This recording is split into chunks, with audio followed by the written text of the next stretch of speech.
Well, it's a new year at the Wee Dram, and our sights are set on an island. This island is a neighbor to Islay, one renowned for being the finest of all Scotch, and this being a close neighbor, Jura.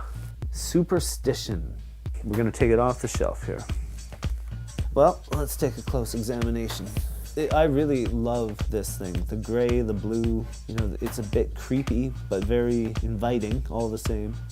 Superstition, I think they really nailed it. Just in terms of a graphic design, it's a lonely, lonely place out there. They're calling their own shot here, lightly peated. As a consumer, as somebody about to drink this Scotch, I see that, and I have a taste for peat, so it's inviting, it's exciting, you know, and knowing that it's near Islay, there's a lot of hope that the peat will be there. So there's a story here. Jura is an island wrapped in superstition. Never cut peat before May and always build haystacks in clockwise direction. Hold the bottle with the ink cross in the center of your palm, they say, and good fortune will surely follow. This is cool. Oh, these are different Scotches in their little line. They have a little, oh, isn't that an interesting little gimmick? No years, mind you, hey?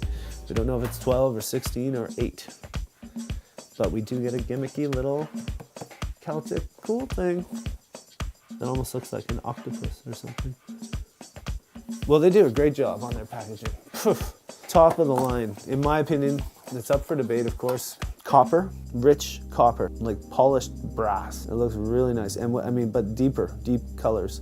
Almost a wood hue buried in that copperness. It's something. Lots of silver wrapping. This silver ink cross. I better work on my pronunciation, but let's just go with that. It reminds me of the Dalmore in color and in sort of design, in bottle design. All right, let's battle here. Let's go to war. Pull this off. It's not an elegant rip here, Johnny. Here, it's getting better. Oh, sorry. I don't know what's going on here. Just Gord's trying to get the thing open. Oh, no, I'm just tearing it out. She's released now, though, isn't she? You ready? All right. Ooh. In this light, there's a rich gold and dark look to this. It has a really nice nose. Woodsy, kind of woody, kind of beach. But there's a sweetness to this. There's definitely a little more, there's something that suggests not sherry, but like something, I wouldn't go with vanilla, more fruit. I guess that's the best I can do. Oh, I can't wait to try it. It's gonna be really good. Let's get it on. That was quite an experience. Oh, so hard to gather your words right after that. There was a lot of delight. It was exciting, and it kind of took you to the edge a bit, and it was more subtle on the finish and the end than was suggested in the middle. It had a really fast, spicy, warm taste at the beginning that accelerated into a bit of a peat, not quite smoke, I wouldn't go there, and then got quite warm, and again, there's a fruit or like a spiced apple almost. Ugh, I don't like saying stuff like that. But it was there's no doubt. And then it just disappeared. It just literally left. It was, I would say, a very light finish almost, considering how intense the beginning of it all was. So, yeah, fantastic. Yeah, it was really good. It was really enjoyable.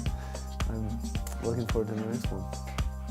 Yeah, there's almost a moment when you first start to drink it where it disappears on you. It just fades away. But I mean, don't get me wrong, there's plenty of flavor, and it stays on your tongue, which is nice, in a nice spicy, but not too hot. Like, it doesn't have the heat or the burn of a Talisker. It doesn't have the woody complexities that like a Lagavulin or a Lafroig has. If you had to think of a way to summarize the experience, I think the way to approach that would be to give a nod to the uniqueness of the experience. It has some strengths that are worth mentioning. Probably at the front of that line, the fact that it is different than most of every other Scotch that I've had a chance to taste.